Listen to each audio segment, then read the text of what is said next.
Para eso comenzaron las ordenanzas. Por supuesto, llegaron noticias a España que había muchos abusos y entonces subieron ordenanzas desde España para que se cumplieran acá. Por supuesto, su incumplimiento fue claro, primero por algún tipo de componendas que hubo entre quienes eran los representantes de los reyes acá y los encomenderos. También porque eran leyes que realmente no eran sancionatorias, no eran leyes que coaccionaran a los encomenderos a obligarlas. Y una serie de circunstancias que se dieron, leyes incompletas. Entonces permitió que esta ley, pues a pesar de que es para mí el aporte más valioso que podemos encontrar en materia laboral, por supuesto hemos leído parte de la historia, pero las leyes de India, lo que Fray Bartolomé de las Casas, como dice, ya leímos en alguna parte de la historia, el gran aporte que se hizo para nuestros países, para las áreas conquistadas de América, fue increíble. Vamos a ver acá cómo hay leyes que hasta el día de hoy no es un antecedente, podríamos decir, es la parte histórica del derecho del trabajo, que muchos años después, el 1 de mayo de 1947, nace a la vida jurídica en Guatemala el primer Código de Trabajo. Es el decreto 330. Ese realmente es el antecedente histórico más valioso que nosotros podemos tener. Pero sin embargo, ya en 1618, en 1599, ya encontramos leyes que hasta el día de hoy pues tienen incidencia en la vida de Guatemala. Por ejemplo, hubo una ordenanza de un virrey de 1618 que ordenaba pagar a los indios salario, techo, comida y que tuviera un horario laboral en las haciendas donde se cultaba trigo y en las minas. Vean qué interesante. Exigían un salario que ya no era en especie, que tuvieran techo, comida y una jornada de trabajo. Hubo otra ordenanza precisamente de otro virrey de 1599 que dice que se autorizaba a los ingenios y trapiches a contratar precisamente indios mientras lograban conseguir o comprar esclavos negros. Pero ya se hablaba, por ejemplo, que se fijaran salarios. Fíjense que el salario era de $1 de plata por cada día de trabajo y $1 por cada 6 leguas de ida y vuelta, más comida bastante y suficiente. Es interesante la referencia del pago de tiempo de traslado. Vean qué valioso.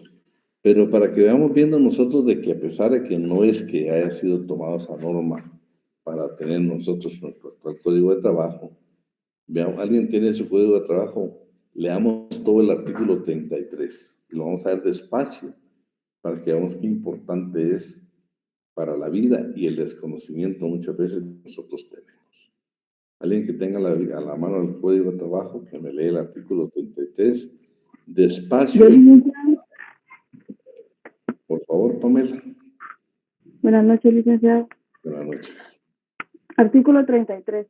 Si se contrata al trabajador para prestar sus servicios o ejecutar una obra dentro del territorio de la República, pero en lugar distinto al que aquel en que viva habitualmente dicho trabajador en el momento de celebrarse el contrato, se debe observar estas reglas, siempre que la separación entre ambos sitios sea mayor que 15 kilómetros.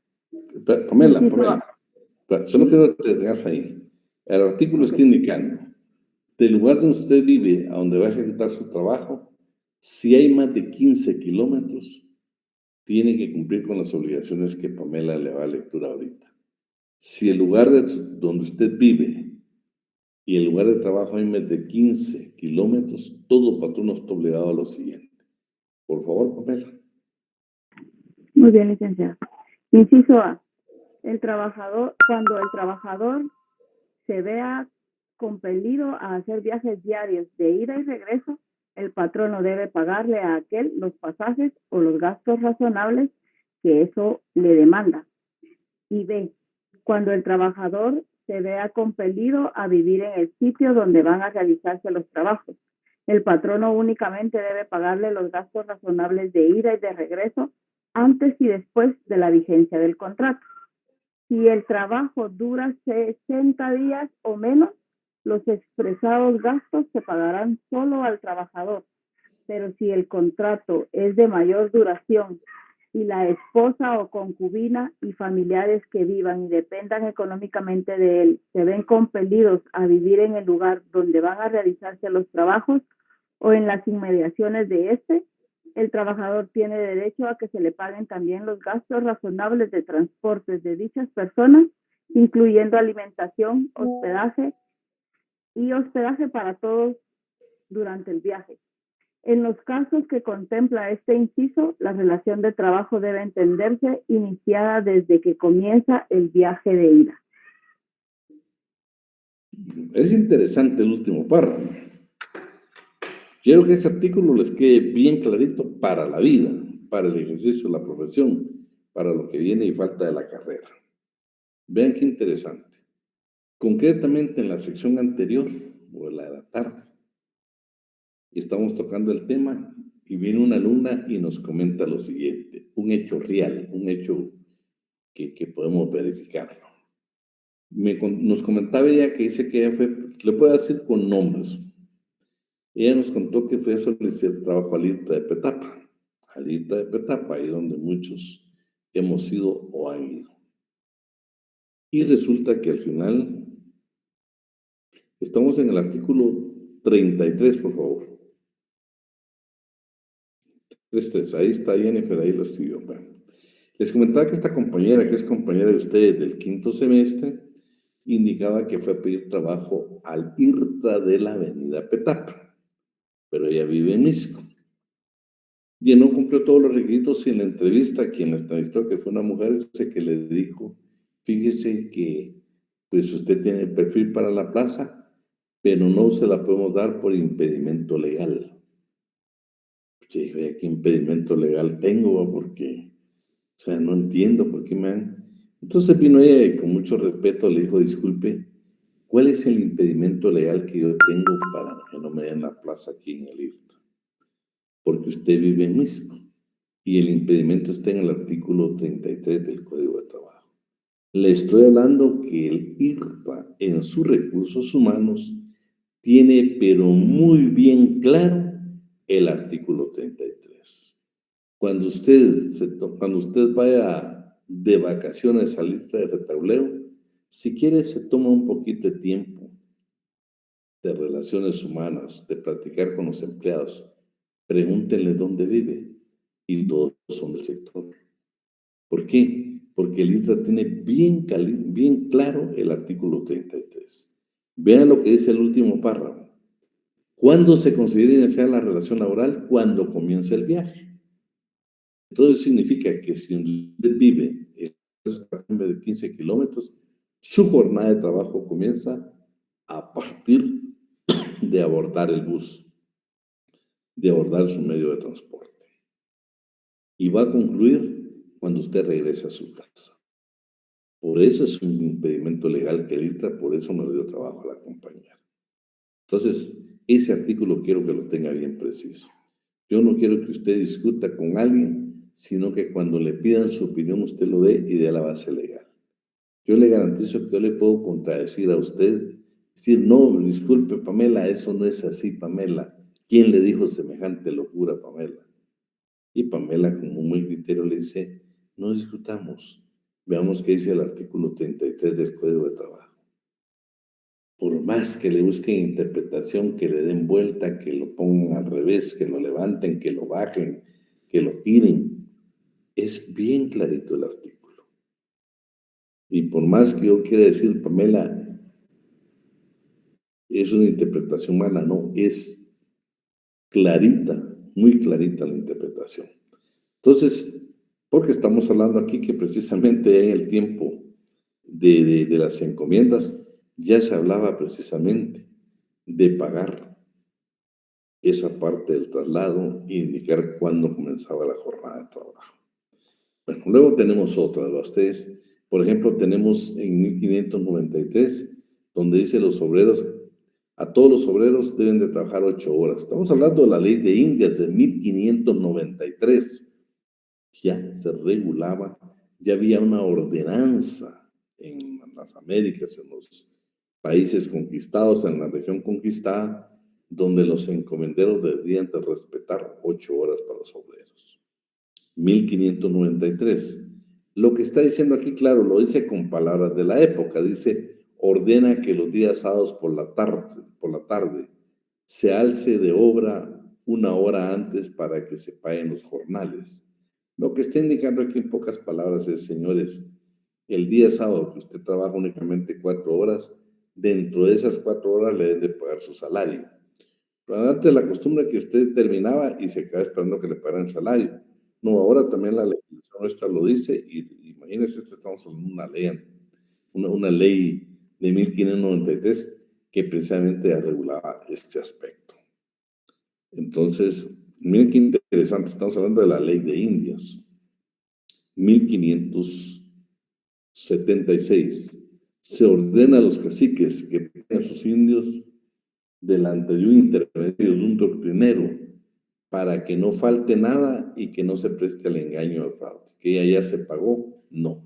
Les dijeron que exista un intermediario que verdaderamente verifique que usted le está pagando precisamente al indio o bien al esclavo negro. Aunque al esclavo creo que no le pagaba.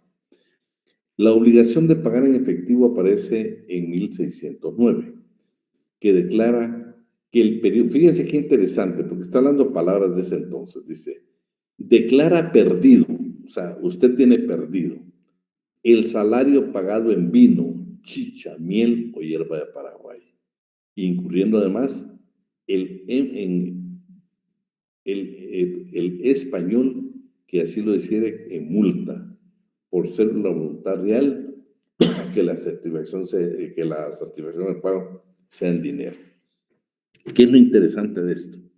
Vamos a pensar que Carmen Patricia López es el patrono y vamos a poner que Abner y Avidán trabajamos para Carmen. Viene Carmen y dice, señores, yo lo voy a pagar en especie. Aquí les pongo botella de vino, les pongo miel y les pongo hierba.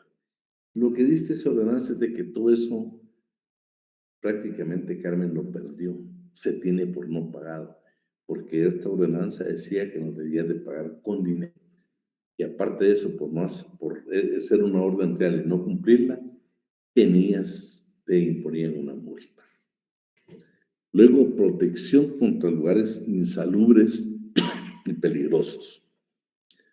Lo que dice es de que en el caso de los menores de 18 años, en 1533 ordenó que no pase de 2 arrobas, o sea, un menor de 18 años que no cargue sacos que tengan más de 2 arrobas. La carga que transportan los indios, debiendo tomar en consideración la calidad del camino y otras circunstancias. Pero vean lo que dice el artículo 202 del Código de Trabajo. ¿Alguien que me busque el 202 del Código de Trabajo?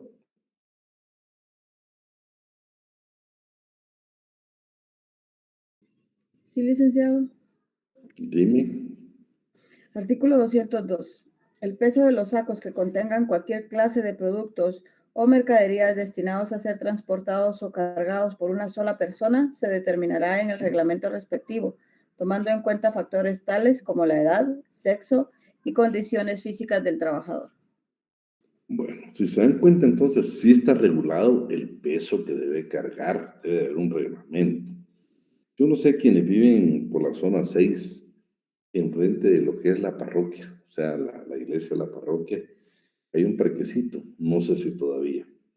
Yo trabajé en una entidad del Ministerio de Cultura y en ese entonces tenía que ver con granos básicos. Y me recuerdo que la mayoría de personas transportistas de camión, de tráiler, cada vez que necesitaban cargar o descargar en las bodegas producto, iban a esa área, la zona 6, exactamente a contratar trabajadores que en ese entonces le llamaban estibadores. Pero qué interesante es que ahora usted y yo sabemos que existe una norma. El día de mañana, si trabajamos para una empresa, trabajamos para una organización que defiende de la clase trabajadora, que no se nos olvide que también hay legislación sobre la cantidad que debe contener un saco para poderlo cargar un trabajador. Y luego también, vean, pero también dice que en 1514 ya había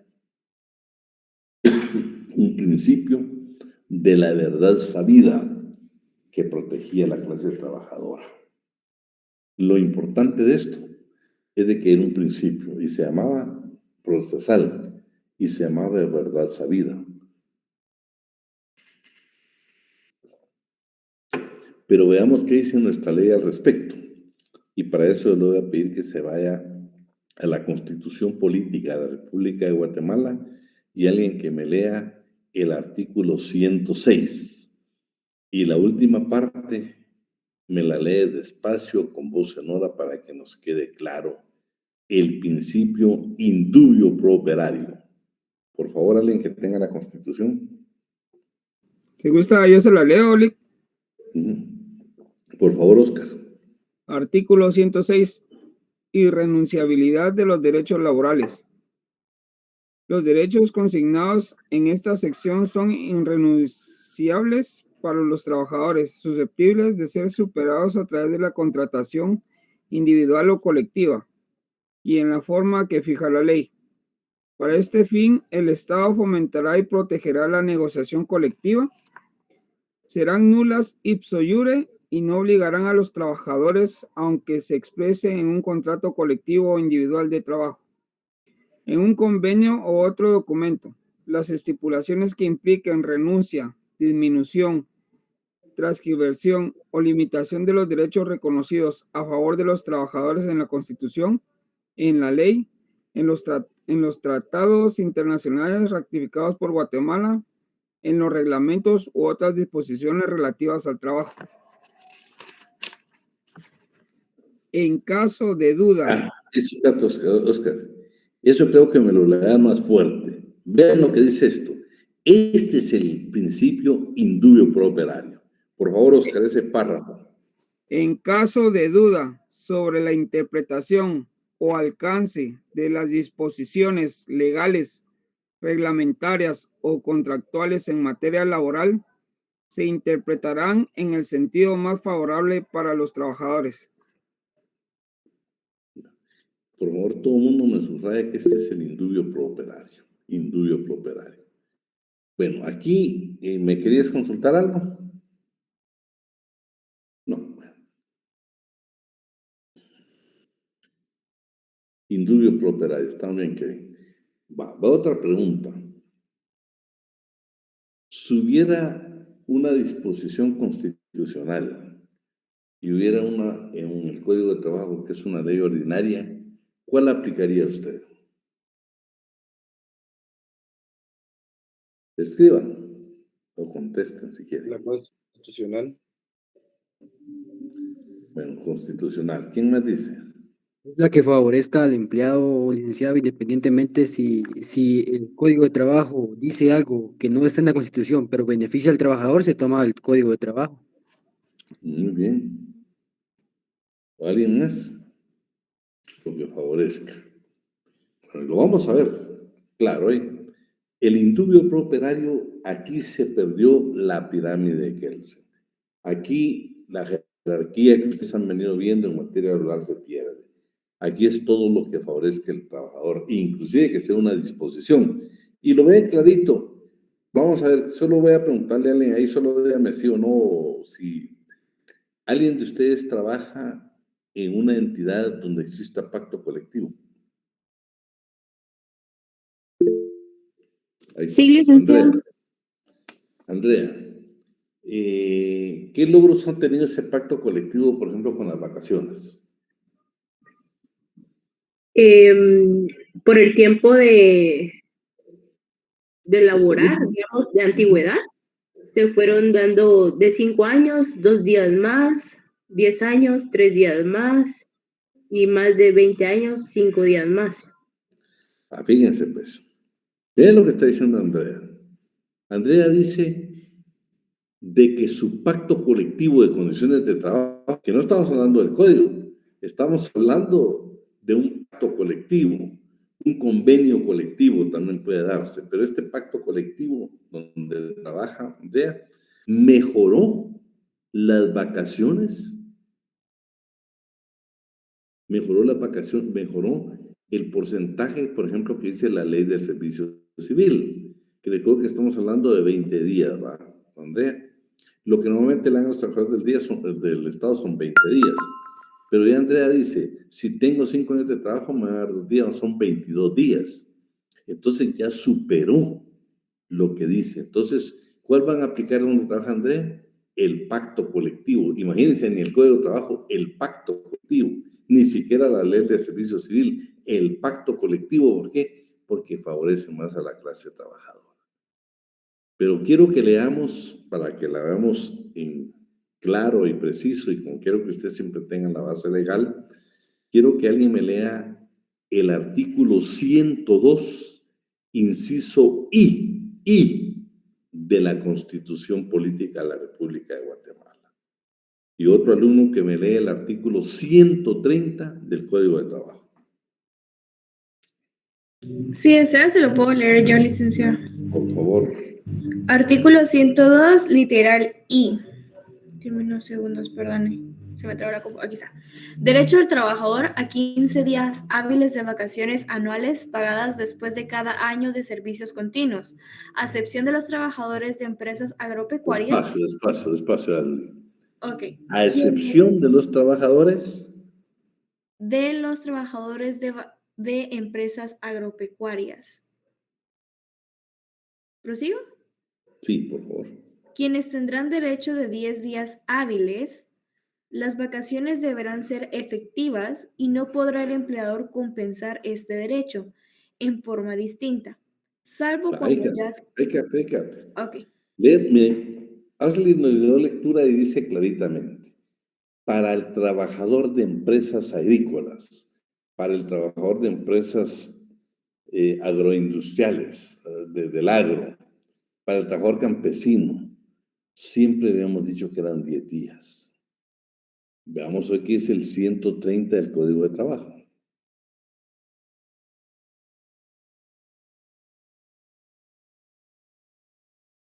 El 130 del Código de Trabajo dice, todo trabajador, sin excepción, tiene derecho a un periodo de vacaciones remuneradas después de cada año de trabajo continuo al servicio del mismo patrono, cuya duración mínima es de 15 días hábiles. De 30 días, ahí tenés. Cuya duración mínima es de 15 días hábiles. Pero vean lo que le dio al principio de lectura. Todo trabajador, sin excepción, tiene derecho a 15 días. A 15 días, sin excepción. Entonces, al trabajador agrícola o la empresa agropecuaria, ¿cuántos tiene derecho? 15 días. La Constitución dice 10 días, pero como aquí se pierde la pirámide de Kelsen y aplicamos el principio de indubio pro operario, entonces le corresponden 15 días.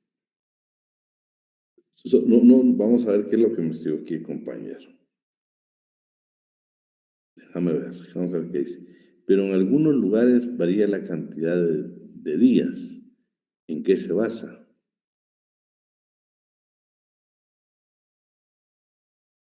Pero ¿puedes explicarme,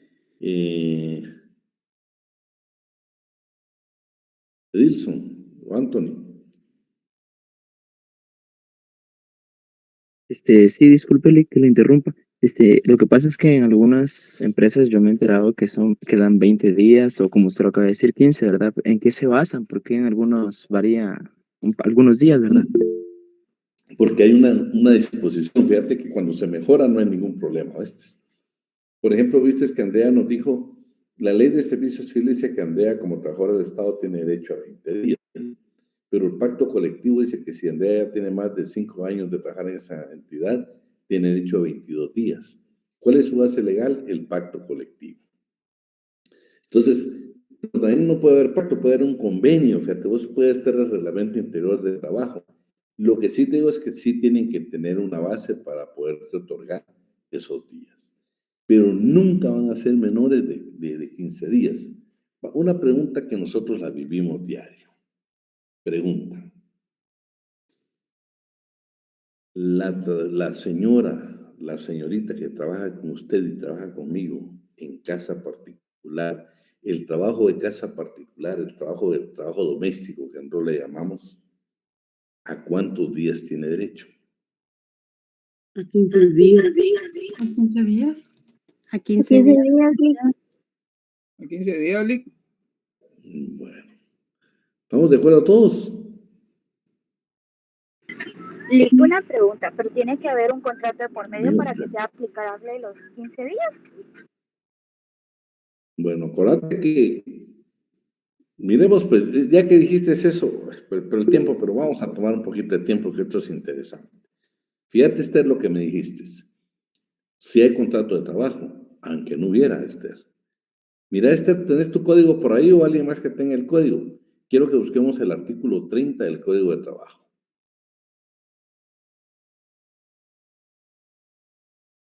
Sí, licenciado. Dime qué dice el 30, Pamela. Artículo 30. La prueba plena del contrato escrito solo puede hacerse con el documento respectivo. La falta de este o la omisión de alguno de sus requisitos se debe imputar siempre al patrono y si a requerimiento del... Hasta ahí quédate. Esther, si no firmas contrato de trabajo, dice que todo lo que diga el trabajador se tendrá por cierto. La carga de la prueba de demostrar del contrato es al patrón, no es al trabajador. El trabajador únicamente tiene que decir, señores, aquí demuestro yo que Esther a mí, yo inicié la relación laboral con ella el día 1 de enero del 2023. Y presentar algún documento, presentar alguna constancia, algo, porque sí tiene que probar ella de algún medio y tú tendrás que indicar si es cierto o no es cierto. Pero lo interesante de esto es, no tiene nada que ver que se firme o no se firme un contrato. Tiene derecho a 15 días. ¿Por qué quiero insistir en esto? Porque ahorita los que están casados por ahí, muchachos, que lleguen a la casa y le digan y que tengamos a alguien que nos ayude en casa, le diga a la esposa, fíjate que según no va a ser según el cavidad porque no quiero enemistades, no. Según el artículo 30 del Código de Trabajo, te lo voy a leer. Todo trabajador, sin excepción, después de un año de servicio, tiene derecho a 15 días hábiles de trabajo, de descanso por vacaciones.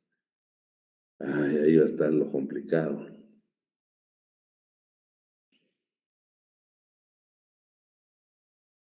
Es que fíjate, Milton, que no es tanto que carezcan. No, ahora que no haya contrato, por favor, ya son 15 días. Y es más, si usted es trabajador, le voy a poner este documento, porque no quiero yo quiero que usted conmigo, aparte que están viendo ahorita la parte elemental del curso, yo quiero que vayamos aprendiendo. Vean, le voy a poner esta parte solo para que mire usted qué interesante. Este es un expediente de la Corte de Constitucionalidad. Es una sentencia de la Corte de Constitucionalidad. Y vea, lo voy a leer para que tenga mucho cuidado si usted es trabajador. Es menester puntualizar que esta Corte, o sea, la Corte de Constitucionalidad, a su vez, ha sostenido el criterio referente a que corresponde al trabajador probar obligatoriamente 3 aspectos esenciales. La existencia de la relación laboral, las horas extraordinarias laboradas y las ventajas económicas. O sea, a nosotros nada más la existencia. Cuando comenzó la relación laboral ya le toca al patrono. Nada más la existencia de la relación laboral. Yo solo tengo que probar eso. Que yo trabajo, por ejemplo, para Esther, y Esther tendrá que indicar ahí y tendrá que irse a defender. Pero ¿qué quiero llegar con esto, Esther? Que definitivamente son 15 días, exista o no contrato de trabajo. Y en todas las empresas, sin excepción alguna. Bueno, ¿estamos ya? Mil gracias, licenciado.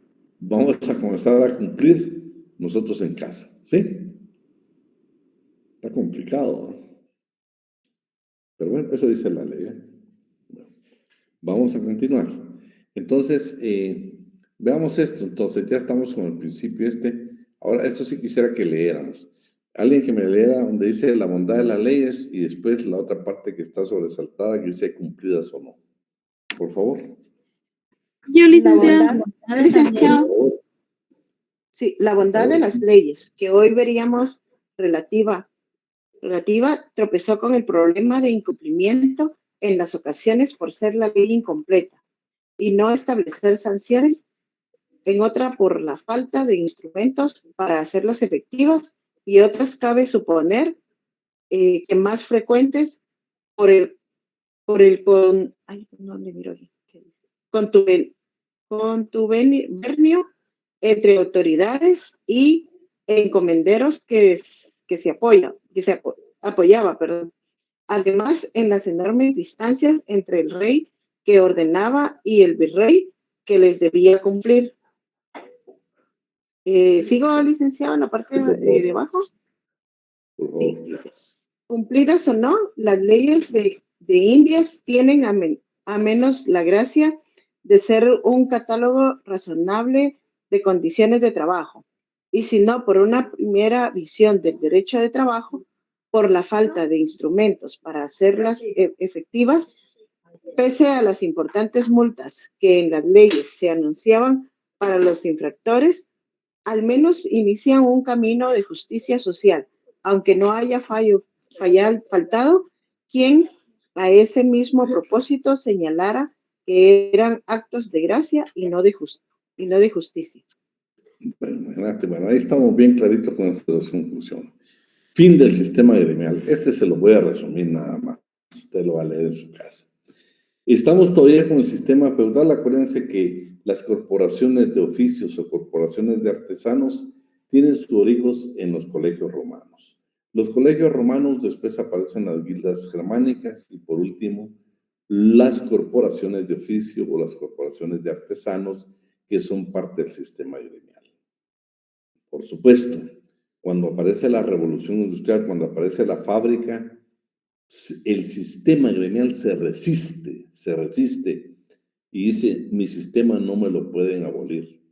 Pero ya venía la fábrica, ya venía la máquina, el gas de carbón, ya venía la máquina de vapor, ya venía toda esta tecnología, donde dijeron, señores, por ejemplo, este sistema todavía obsoleto, el sistema gremial, donde están unidos sus grandes corporaciones, son talleres de artesanos, donde tienen aprendiz, tienen oficial o compañero y tienen maestro, eso es obsoleto.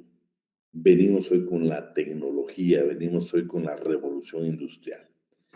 Ante la resistencia, tuvieron necesidad de aplicar dos leyes. Una era el edicto de Turgot, que concretamente estaba destinada a apoyar la libertad de ejercicio del comercio, las artes y el oficio.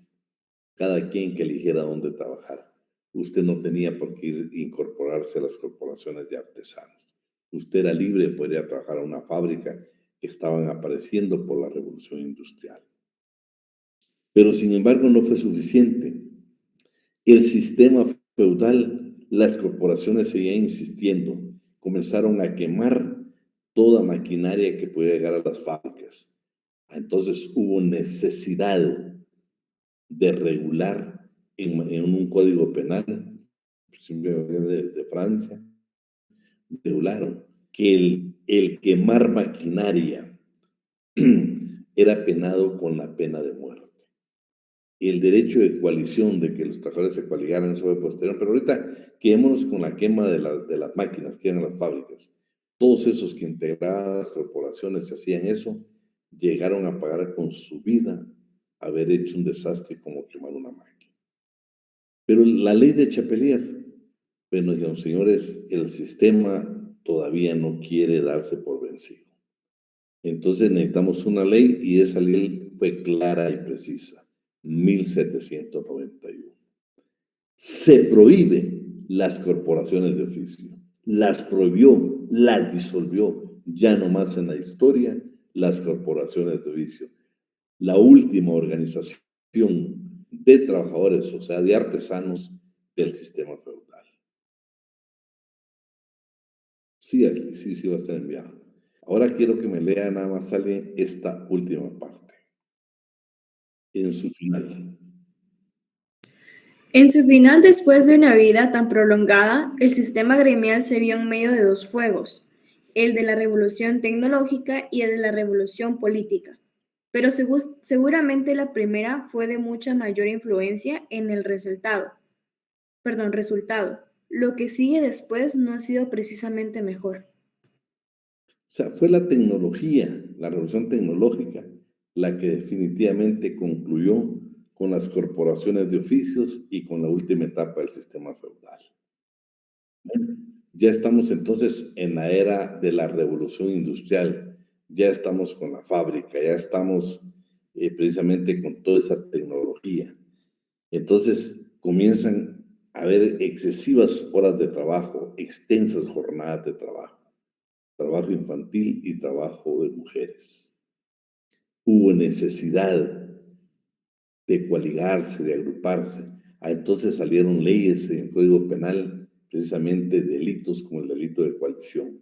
Cualquier tipo de agrupación de los trabajadores, escúchenme, llegó a ser penado, o sea, la sanción que tenía era la pena de muerte.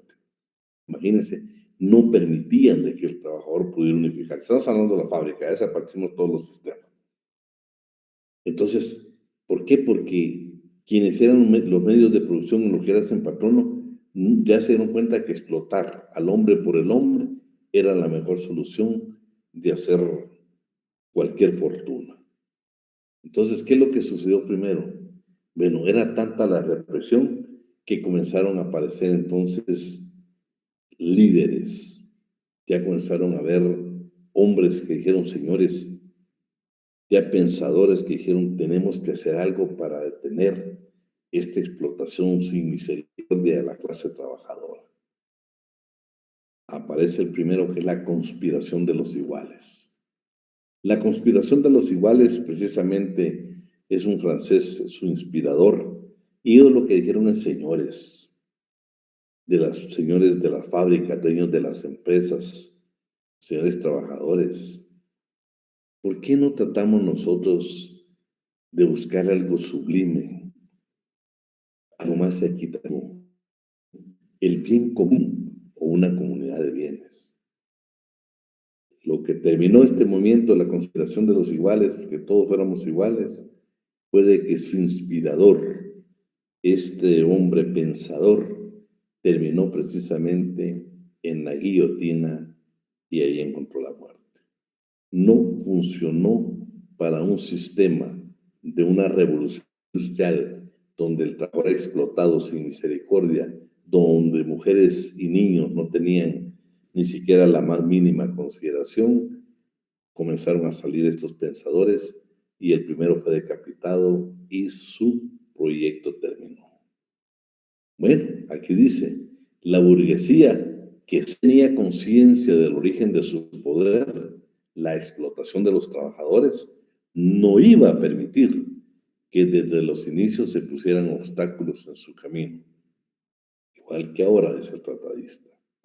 Entonces aparecen otro grupo que son los socialistas utópicos. Los socialistas utópicos no son Marx y Engels, ¿eh?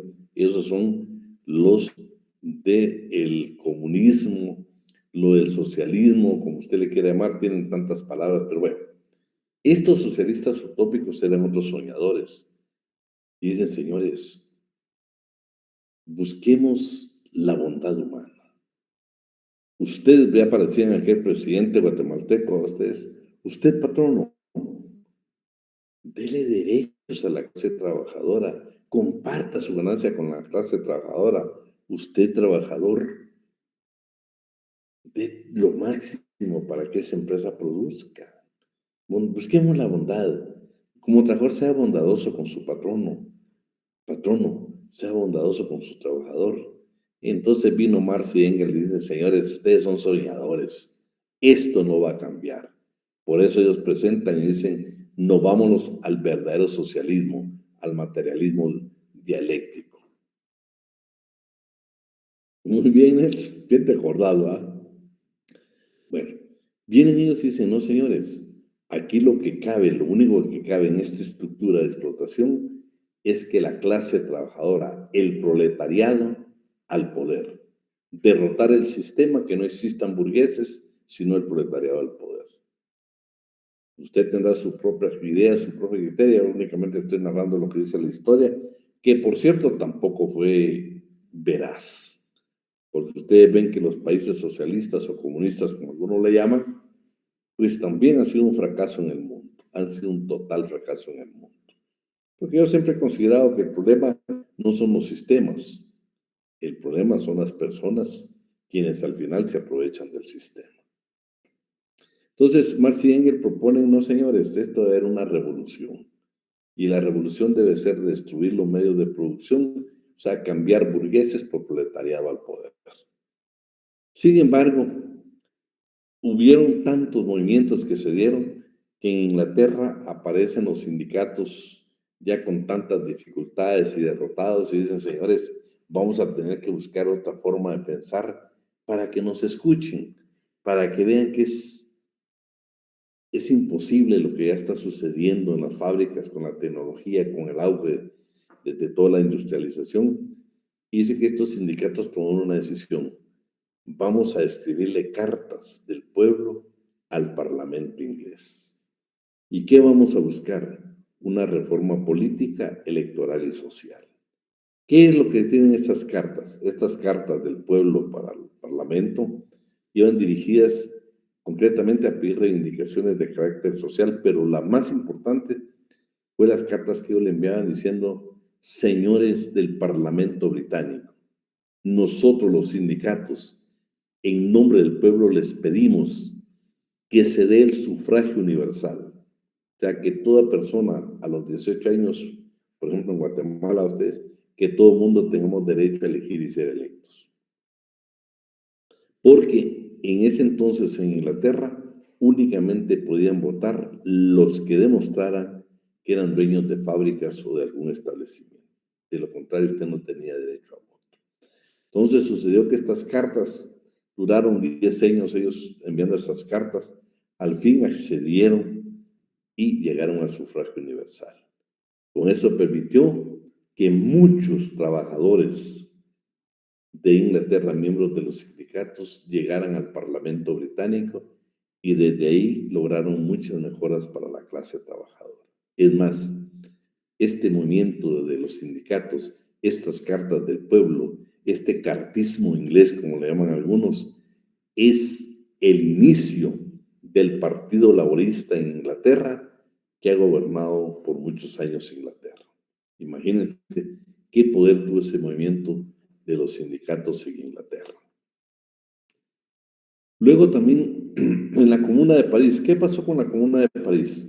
Vean que esta Comuna de París fueron el grupo de trabajadores y proletariado tomó la Comuna de París, pero solo fue París, no tomó todo Francia. Entonces fue un movimiento que tardó únicamente del mes de marzo al mes de mayo.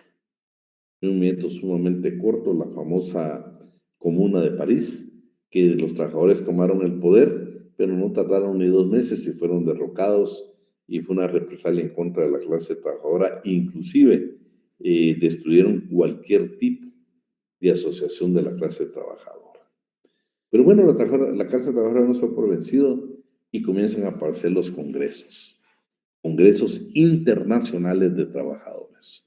Entonces dice, antes del nacimiento formal del derecho del trabajo, la tarea de establecer las normas por la vía de las exigencias correspondió a los múltiples congresos que se celebraron a partir de la mitad del siglo XIX.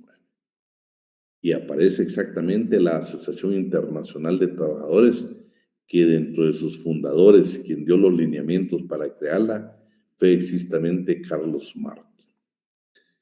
Y aquí dice, como el documento fundatorio de la Asociación Internacional de Trabajo de 1864 fue un proyecto que lo redactó Carlos Marx. Tiene el tono de un documento orgánico destinado a fijar los puntos principales de la organización de la AIT, Asociación Internacional de Trabajadores. Sin embargo, destaca la afirmación que la emancipación de los trabajadores debe ser obra de los trabajadores, de ellos mismos, que debe procurarse terminar con el dominio de clase, que la supeditación del trabajador al capital es la fuente de toda servidumbre política, moral y material, y el gran fin de todo movimiento político debe ser la emancipación económica de los trabajadores, lo que constituye un problema local o nacional, sino que no es un problema local o nacional, sino que interesa a todas las naciones civilizadas. Dicho de otro modo, proclama el internacionalismo del proletariado. Eso es lo que se dio, por ejemplo, a través de esta Asociación Internacional de Trabajadores. Pero vea, tuvieron varios congresos, pero vea qué importante lo que se discutió en un congreso. Primero, discutieron sobre la limitación de la jornada de trabajo 8 horas para adultos, la prohibición de trabajo para niños menores de 14 años, la reducción de la jornada a 6 horas para ambos sexos, la supresión del trabajo nocturno para algunas ramas de la industria, la prohibición del trabajo para mujeres en todas las ramas de la industria que afecten muy particularmente el organismo femenino, supresión del trabajo nocturno para las mujeres y los obreros menores de 18 años, reposo ininterrumpido de 36 horas por lo menos semanalmente para todos los trabajadores, prohibición de ciertos géneros de industria y de ciertos modos de fabricación perjudiciales a la salud de los trabajadores, supresión del regateo, supresión del pago en especie, así como las cooperativas patronales, supresión de las oficinas de colocación, aquellas agencias que colocan trabajadores, que por cierto quiero decirles que está prohibido en Guatemala y lo prohíbe también un convenio de la Organización Internacional del Trabajo. No pueden haber empresas intermediarias para la colocación de trabajadores. Vigilancia en todos los talleres y establecimientos industriales, comprendiendo la industria doméstica por inspectores retribuidos por el Estado y elegidos al menos la mitad por los propios obreros. No cabe duda de que de estos principios se enuncian las bases de una legislación laboral necesariamente protectora para los trabajadores. No son muy diferentes los enunciados de las leyes laborales puestas en vigor desde finales del siglo XIX a lo largo del siglo XX, salvo la etapa actual claramente dominada por el neoliberalismo y el revisionismo.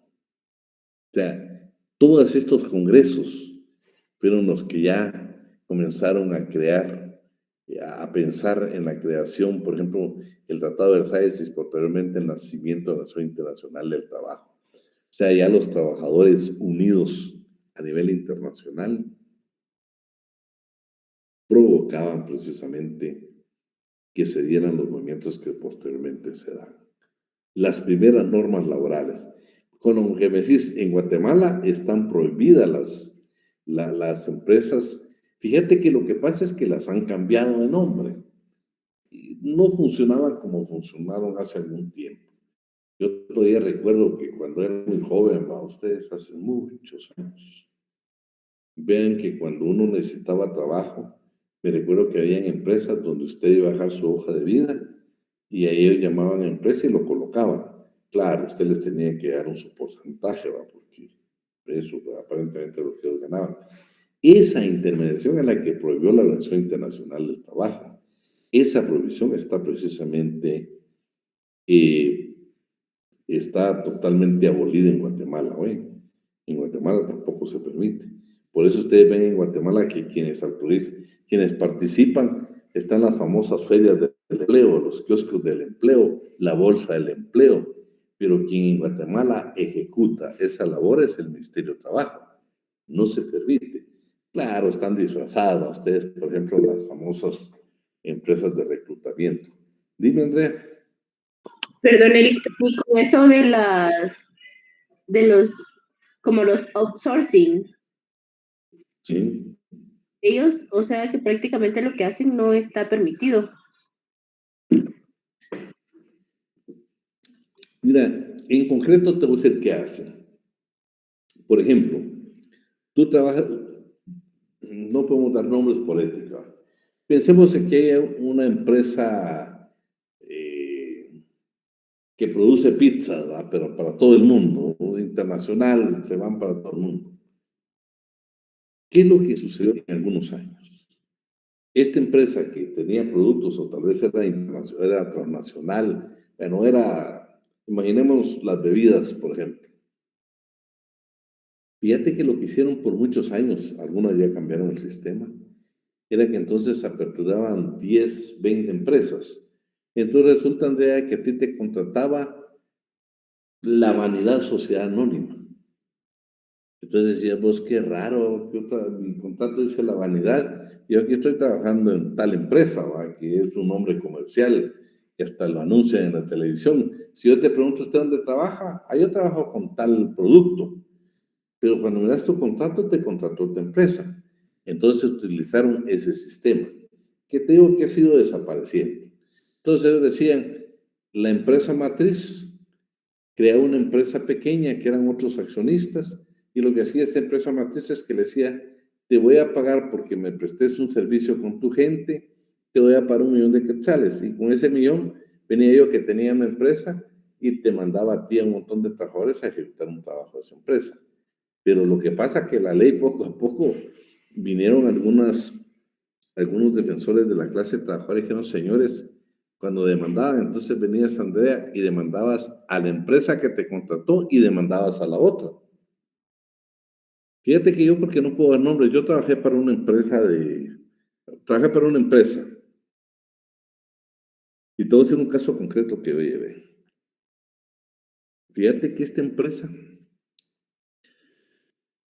porque en la que yo trabajé, me llamaron un día y me dicen, fíjate que tenemos un problema en un departamento y queremos que te das de emergencia porque nos embargaron unas cuentas. ¿Y qué pasó? Les dije, fíjate que nosotros subcontratamos el transporte del producto, de bebidas. Subcontratamos el producto de bebidas. Pero por promoción nosotros le exigimos que, por ejemplo, que Jocelyn, que es la dueña de la empresa de transporte, le exigimos que por promoción le coloque a los camiones que distribuyen tal producto. Pensemos que es cerveza la mejor. Entonces, cerveza la mejor que hizo el contrato con una empresa donde Jocelyn es la propietaria, te van a pagar, que es un contrato mercantil, ¿no? Pero entonces vas a distribuir nada más, el producto lo vas a trasladar donde ellos digan y por eso te van a pagar. Entonces es tu empresa de transporte, tus vehículos, pero te exigían que pusieras el logo de la empresa esta, la mejor. Y también exigieron que como promoción los repartidores también usaran camisa, usaran todo con el logo de la empresa para promoción. Pero realmente ellos trabajaban para esta empresa de Jocelyn, que era la de transporte, que no tenía nada que ver con la empresa de las bebidas, sino que ellas subcontrataban. Pues para no hacerte larga la historia, demandaron a las dos y embargaron el salario de las dos. Entonces ahí ya fueron cambiando un poquito el sistema. Y lo otro que he visto que se da mucho es, ahí alguien hablaba la palabra reclutamiento. Fíjate que, por ejemplo, si Ashley o Corina quieren trabajar, por ejemplo, quieren trabajar para la empresa de bebida La Mejor. Entonces le dicen, mire, aparece, la empresa de bebida La Mejor va a contratar recepcionista. Entonces, ¿qué es lo que hacen? Te mandan con una empresa y esa empresa hace la parte del reclutamiento. Entonces vas a presentar tu hoja de vida, ahí te hacen entrevista, ahí te hacen todo. Y ya después de que aparentemente calificas, llaman a la empresa, le dice si califica o no califica. También están desapareciendo. ¿Por qué? Salvo de que se demuestre de que la sociedad anónima creó esa empresa o ese anexo para verificar a su personal, pero tiene que probar. ¿Por qué? Porque han habido normas internacionales donde Guatemala la han sancionado. ¿Se recuerdan ustedes que hace como 5 años salió una documental del café? Donde precisamente de Inglaterra. Una documental muy fuerte ahí de un canal de televisión mundial, donde dice, denuncian a Guatemala, porque Café Tal, le dieron el nombre de la venta de café, que es famosísima a nivel mundial. El café que compran en Guatemala, las fincas en Guatemala están utilizando niños en el corte. Oíme la trascendencia muchas veces que tiene. Por eso que han ido cambiando un poquito. Y si miran los tratados internacionales, cada vez que esas empresas se instalan en Guatemala, de las cosas que se plantean es que se deben de respetar las leyes laborales guatemaltecas. Claro, en la práctica es otra cosa. Un minuto por ahí, Rafa, porque si no, no va a terminar. Rafa. Ok, ¿qué tal? Buenas noches, licenciado. Me preocupa un poquito el tema que está abordando ahorita, porque como bien le comentaba por chat, pues yo tengo un negocio de outsourcing y reclutamiento.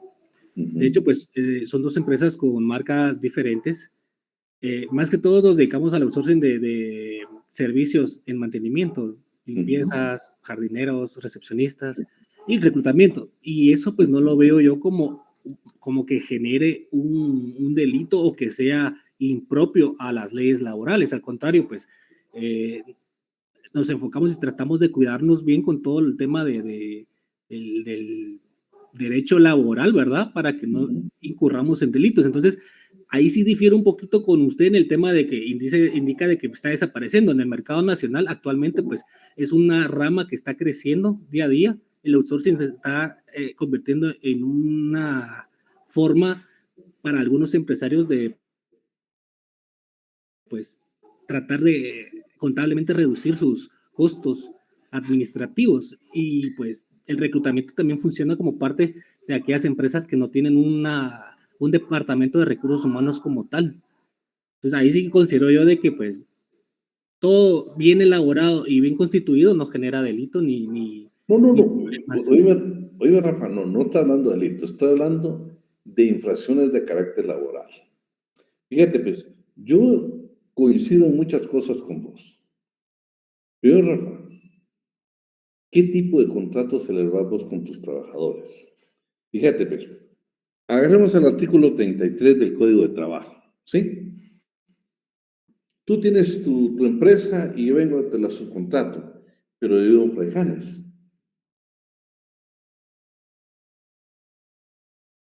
Y tu trabajador, tú vas a indicar dónde va a prestar el servicio. Entonces, lo que yo te sugiero, Rafa, es de que tendrías que, y yo estoy de acuerdo, tú te cuidas en el aspecto de cubrir todos los aspectos laborales, elaboras tu contrato de trabajo, tenés tu reglamento de trabajo, tenés bien estipuladas tus constancias de vacaciones, el pago de todas las prestaciones, todo. Pero, por ejemplo, yo te digo, solo te dejo como inquietud, Rafa. ¿Cómo aplicarías el 33?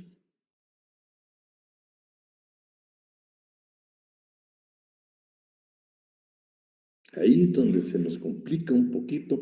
Yo estoy totalmente de acuerdo con vos. Una vez se respeten todos los derechos de la clase trabajadora, enhorabuena. Fíjate que te voy a referir, por ejemplo, y vamos a hablar clarito hoy, con hechos. ¿Te recordás en plena pandemia que cerraron un call center? ¿No viste esa noticia? Bueno, esa noticia se dio de la siguiente manera. Eso fue noticia. Un viceministro, el viceministro de Economía,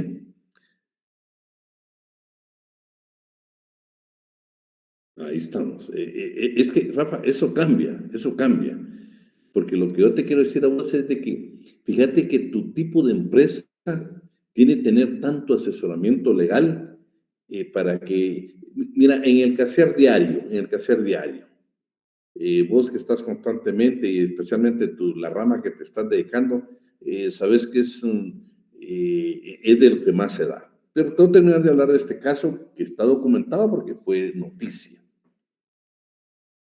Pusieron en el primer protocolo la distancia que tenía que haber entre uno y otro. Ya se dan cuenta que la empresa está funcionando, sí, que la empresa está funcionando y que no tienen el distanciamiento y ordenan el cierre temporal. Pues hasta ahí, si vos querés, estaba bien todo, estaba infringiendo. Pero mi interrogante con los call centers es la siguiente. Tienen que tener un asesor laboral que verdaderamente te dé un buen criterio. ¿Por qué? porque ¿qué dice la ley? Fíjate que hay un artículo que quiero que lo tengas, pero tu empresa no va para ahí. Pero, por ejemplo, te digo, aquí hay mucho trabajo de call center que es en inglés. ¿Sí? Hay un artículo que te dice que en Guatemala las órdenes están en español. Hay un artículo que dice que lo que sí te permite es que de acuerdo a la región, las órdenes se den en el idioma de la región. No te está hablando en un idioma extranjero. Entonces yo creo que lo que tenemos que hacer en el caso de Rafa es cubrir todos los aspectos laborales para precisamente que nuestros trabajadores estén bien, pero bien cubiertos para evitar sanciones. Porque al final, Rafa, ahorita las sanciones que puedan haber en materia laboral te van a llegar a vos. Yo te digo, no sé si una de las abogadas que trabajó un tiempo conmigo, precisamente tenía una empresa de fumigación. ¿Qué es lo que pasa con la fumigación? Normalmente la tienes que hacer de noche. O la tienes que hacer cuando no esté el personal o un fin de semana. Entonces ella me decía a mí, porque ella era la asesora de ellos, y me decía, mire, Lee, ¿y aquí cómo funciona esto? Porque aquí los contratos, ahí estamos. Es que, mira, Rafa, a lo que yo quiero llegar es, vos puedes funcionar de tal manera, lo que sí está prohibido por la OIT es otra forma de contratar, que seas intermediario. Que Rafa tenga una empresa donde Avidán Ortiz dice, mire, Rafa, consígame el trabajo, y por ese trabajo, Rafa me va a cobrar a mi trabajador una comisión, y también le vas a querer cobrar al patrón una comisión. Eso sí está prohibido. Y te quiero decir que 30 años atrás en Guatemala existía en la zona 2 una empresa. ¿Quieres trabajar? Búscanos. Y tú llegabas ahí y decías, miren, sí, yo soy bachiller y quiero trabajar. Ah, pues mira, hay una plaza en tal instituto, te pagan tanto, pero el primer salario es comisión. Esa comisión sí está prohibida. No, lo que vos haces es otra especie. Una vez cubras todos. Vamos a ver, licenciado. Es que saben qué es lo que pasa a ustedes. No se trata en materia laboral, como les dijera, ya se me está yendo el tiempo, pero en materia laboral lo que yo les quiero decir es de que, fíjense que lo de Rafa es interesante, que por cierto, Rafa, te voy a decir que como aquí vas a estar en clase, yo mismo me voy a poner a investigar un poco, tal vez hablan ahí, y yo lo que quiero es que de repente seas vos el que tenga una empresa que verdaderamente cubra y respete todos los derechos laborales. Fíjate que esta jovencita que es abogada, le dije, mira, Legio, si querés cumplir, vámonos a el reglamento de salud y seguridad ocupacional. No sé si has leído ese, Rafa. Tiene más de como 600 artículos, es increíble. Si estamos hablando de una máquina, está hasta la forma como el espacio físico que necesitas. O sea, tenemos legislación al respecto. Rafa, tu empresa puede ser, si vos querés, tal vez la que cubra esos aspectos que no se han cubierto. Fíjate, pero yo le decía el uso de insecticidas. Primero, insecticidas están prohibidos. Hay un convenio de la OIT que están prohibidos. Toda la empresa tiene que tener mucho cuidado con qué insecticida va a utilizar. 2, el sistema de seguridad para el trabajador. Rafa, estás prestando un servicio. Imagínate que no se estén utilizando realmente el equipo necesario. Y ahí vas a encontrar, por ejemplo, creo que es el 229 de 2014, que es un acuerdo gubernativo, que te habla de salud y seguridad ocupacional. Es importantísimo por tipo de empresa que tenés. Pero fíjate que yo le decía ver a todas esas observaciones, y se me viene ahorita a la mente otra vez con una constructora. Fíjate que nos multaron porque exactamente en el puerto se estaban construyendo un edificio. Y resulta que en la inspección, que fue la descuenta, encontré un menor de edad trabajando allá. ¿Por qué? Porque la empresa que yo trabajaba subcontrataba. Y el subcontratista, él quería sacar su trabajo, no le importó ir a trabajar a un menor de edad. A quienes lo sancionaron fue a nosotros, porque éramos los propietarios. 2, Nos sancionaron porque fíjate que no querían utilizar casco ni aquellas botas especiales para la construcción. Pero nosotros le demostramos, miren, nosotros se la proporcionamos, pero los trabajadores no quieren usar casco ni quieren usar eso, pues como que sienten más libertad, ¿verdad? Pero era obligación de nosotros. No es de que lo quiera o no lo quiera usar. Usted tiene la responsabilidad de que lo use. Es su responsabilidad. Bueno, pero nos vamos a tener ahí mucho, porque este tema de Rafa está... Te prometo que vamos a dejar una clase directamente al tipo de empresa que tenés. Y lo vamos a ver todos los ángulos. Buenísimo, Rafa. A mí me agrada y me agrada más que estés estudiando Derecho. ¿Sabes por qué? Porque yo siempre he creído en algo. Que no se nos olvide que el derecho laboral es un derecho humano. Esa es mi petición en la vida. Y yo siempre he creído que el trabajador en la pandemia, fíjate que yo critiqué un poco algunas leyes. ¿Por qué?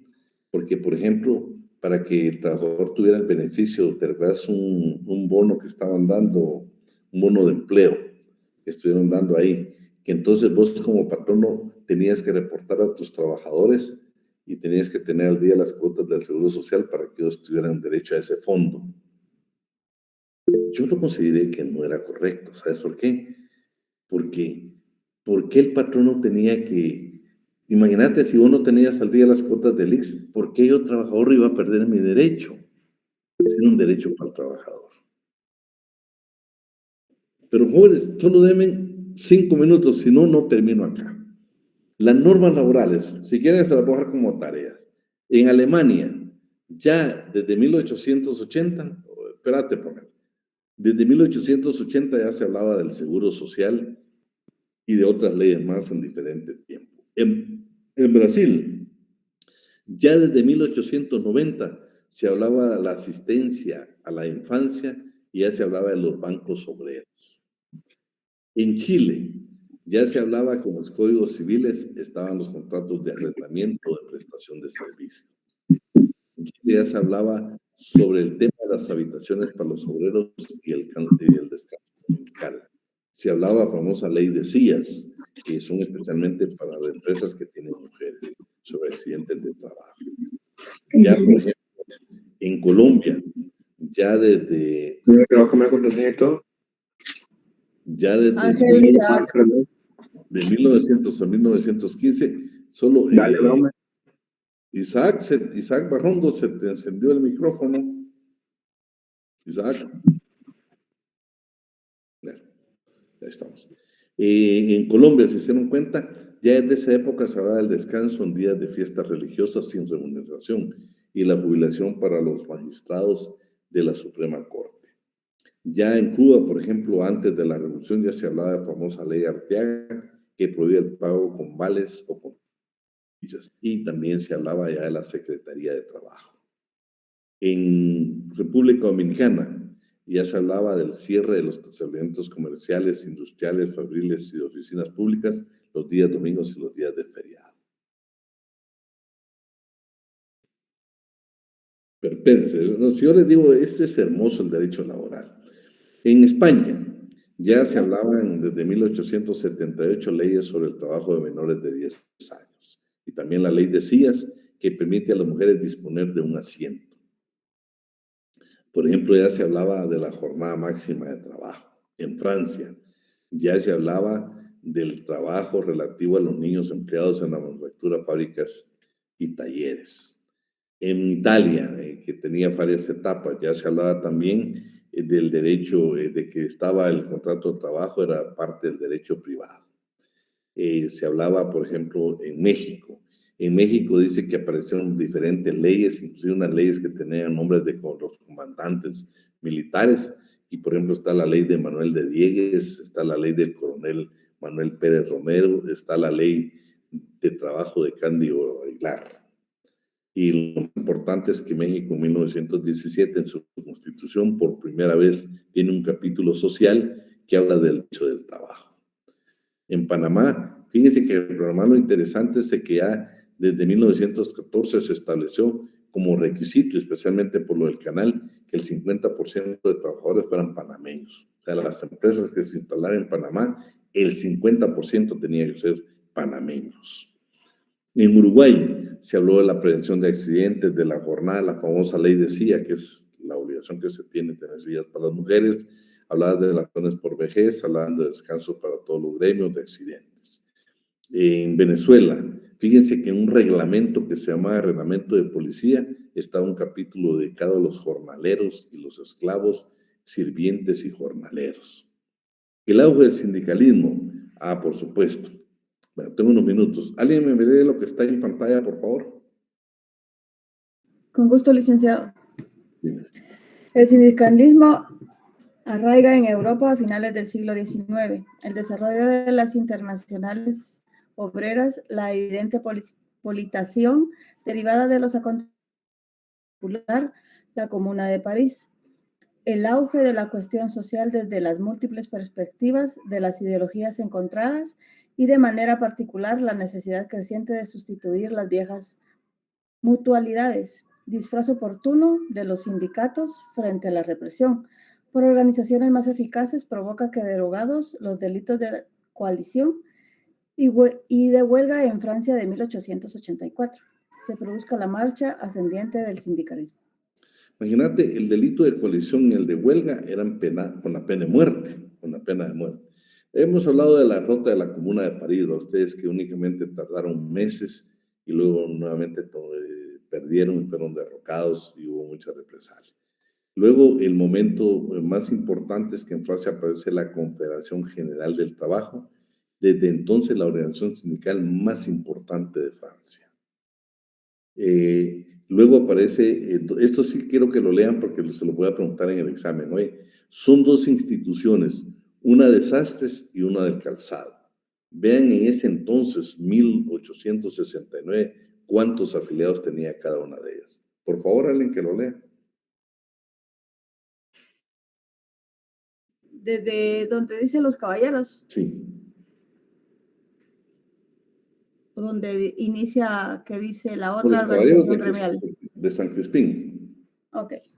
Los Caballeros de San Crispín, gremio de los obreros del calzado, fundado en 1869, llegó a contar con 50,000 afiliados, aunque las modernizaciones tecnológicas acabaron 10 años después con su funcionamiento. Otra organización gremial, originalmente agrupación secreta de sastres, la Orden de los Caballeros del Trabajo, fundada en Filadelfia en 1869, luego de convertirse en una gran organización industrial con presencia de zapateros, antiguos afiliados a los Caballeros de San Crispín, mineros y ferrocarrileros que en el año de 1880 abandona la clandestinidad, con un mejor momento en la huelga del ferrocarril del sudoeste, línea Globe, en 1865, lo que provocó que un año después contara con 700,000 afiliados distribuidos en más de 5,000 asambleas locales, más o menos.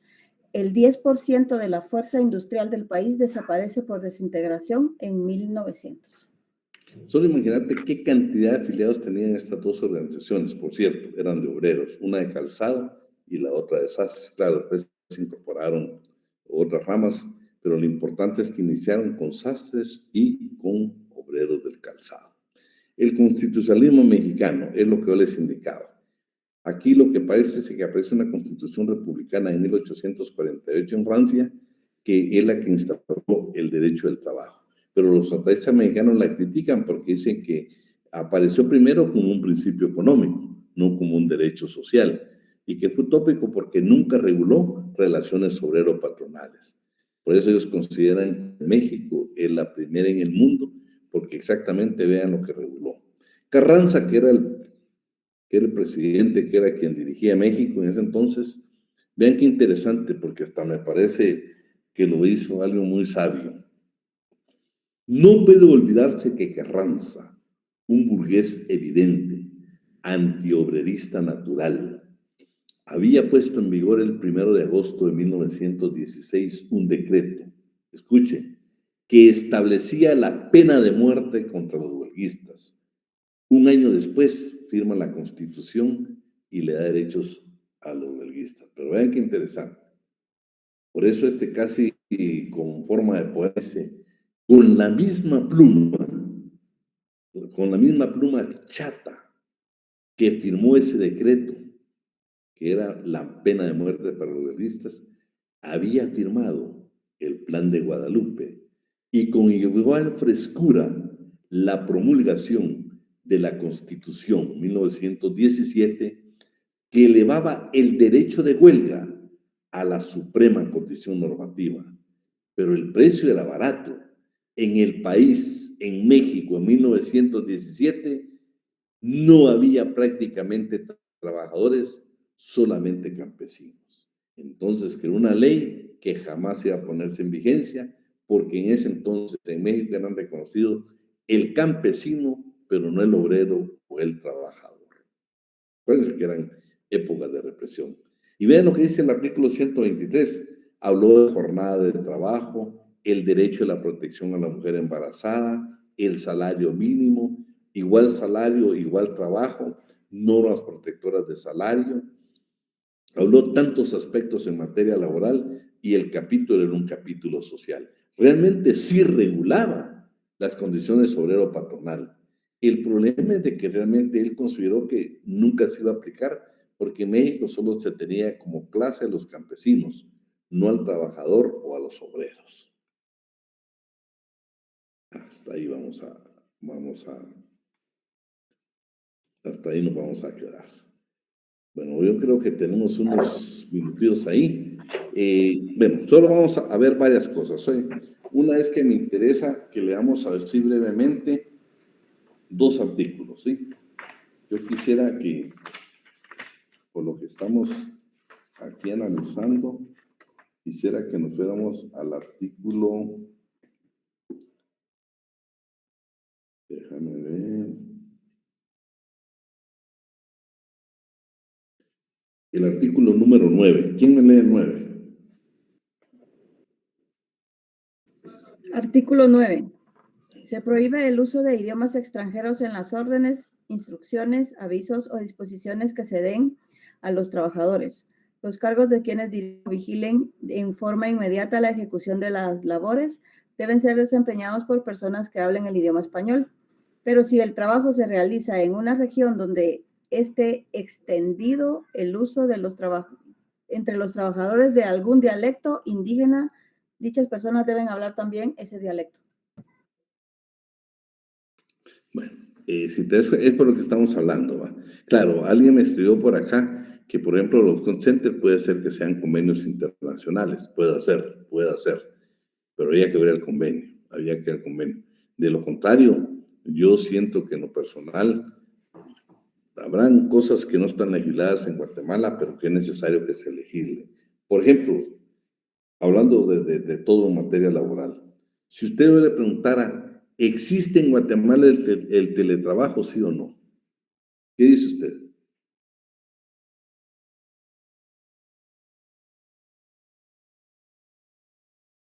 ¿Qué opina? Pues sí existe el teletrabajo, licenciado. Clic.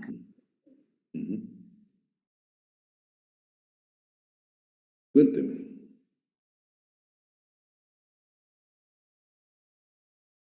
Licenciado, buenas noches. A partir de que empezó la pandemia, existe. Fíjate, pues, vimos disposiciones, por ejemplo, de la Corte Constitucional, del Ministerio Público y otras entidades. Pero si ustedes se recuerdan, hubo un grupo de diputados que presentó una ley. Y búsquenla. Eso, déjenme ver, no sé si lo podemos ver ahorita, el teletrabajo. Sí, lo vamos a ver en este curso. Si ustedes se recuerdan en una iniciativa de ley, les gustaría que la leyeran, ¿no? Porque cuando hablan del teletrabajo, por ejemplo, en Colombia y otros países donde existe el teletrabajo ya como ya instituido en el Código de Trabajo, habla, por ejemplo, de las telecomunicaciones. Primero, para poder prestar el teletrabajo, tenemos nosotros que reglamentarlo, ¿sí? Fíjate que la primera incertidumbre, Héctor, que tenemos es hablando ya de trabajo como sí. Por eso era necesario que existiera una normativa del teletrabajo. Por ejemplo, vas a prestar tu servicio al teletrabajo porque lo puedes prestar. Si vos lees algo de doctrina, el teletrabajo lo puedes ejecutar en tu casa, lo puedes hacer en un café internet, lo puedes hacer en otra oficina con otros compañeros, no necesariamente en tu casa. Pero si lo haces en tu casa, todo tiene su pro y su contra. Primero, ¿cuánto de internet tenés en tu casa? Llega el servicio de internet a tu casa. Por ejemplo, yo estoy en el edificio Géminis, ahí tenemos las oficinas. Fíjate que hace poco quise contratar precisamente para dar mis clases, quise contratar ahí y quise que incluyeran más internet, no sé cómo le dan ustedes, que le subieran al internet, porque creo que yo solo tengo 10 ahí. Y resulta que la empresa que yo tengo, no, en ese edificio, no podía darme más. Imagínate, yo he hecho el contrato, lo que hicieron fue, mire, si quiere le damos otra línea, si quiere le aumentamos que las llamadas son ilimitadas, si puede hacer esto, puede hacer otro. No, le dije, mira, yo modifiqué mi contrato porque quería más, ¿cómo le llaman? Cuando se le sube, bueno, más internet. Megas. Megas de velocidad. Imagínate. Y resulta que en el edificio Géminis, la empresa que yo tengo, no puede, no sé por qué. Entonces, tenemos que regular precisamente esto en el teletrabajo. Por ejemplo, ¿quién te va a dar las máquinas? ¿Quién te va a dar? ¿Vas a pagar vos el servicio? ¿Lo va a pagar la empresa? Bueno, en fin. Entonces, el teletrabajo realmente hay necesidad de regularlo bien. Hay que establecerlo muy bien. Oíme, Héctor. Tenemos los trabajadores espacio físico en nuestra casa para poder desarrollar el trabajo, el teletrabajo. No, si vos me lo preguntás ahorita, yo estoy en un lugar donde esta es una oficina, porque mi esposa también es abogada. Esta es una oficina que nosotros tenemos en la casa. O sea, yo estoy en una oficina. Pero porque nosotros, pues, yo lo vivimos los dos y tenemos espacio físico suficiente. Pero, ¿qué pasaría, por ejemplo, una casa de 2 o 3 dormitorios, donde son dormitorios, está ocupado por toda tu familia, las salas, pues, no son salas grandes, ni tampoco el comedor. Entonces, si te das cuenta del trabajo, entonces tenemos que definirlo, tenemos que normarlo. ¿Por qué? Porque ¿qué espacio físico vas a utilizar en tu casa? Entonces, hay por ahí un documento que habla de los pros y los contras, pero lo más valioso es que si vos lees los países, lo tienen ya regulado en su código de trabajo, lo tienen regulado ya con una disposición legal. Nosotros lo que hicimos fue sacar una que otra norma para decir, miren, pues bueno, como para efectos de que la Contraloría no nos haga el reparo, entonces vamos a tener que sacar algún documento, alguna disposición que estamos autorizando el teletrabajo, que había puede dar clases desde su casa. Pero eso hay que normarlo, hay que regularlo. Mira cuántas enfermedades pueden producir el hecho de que yo esté en la computadora 8 horas diarias. O sea, sí se necesita obligadamente tener que regularlo, Entonces, hay una iniciativa de ley, de repente para la otra clase alguien me la busca y la vamos a analizar y te vas a dar cuenta que hay cosas ahí importantes que no se cumplieron. Y menos, pues nunca se analizó la ley porque todavía tenemos el problema de que depende de quién presente el proyecto de ley, ¿va? Entonces, pero son leyes de que yo creo que en Guatemala ya el teletrabajo debe ser una institución que la debemos de estar, o por lo menos comenzar a trabajarla, porque es parte evolutiva que vamos a tener que vivir, nos guste o no nos guste, la vamos a tener que vivir. Entonces, el tipo de enfermedades que nosotros podemos asumir por el trabajo deben de ver cómo las cubrimos con relación a la seguridad social, al seguro social.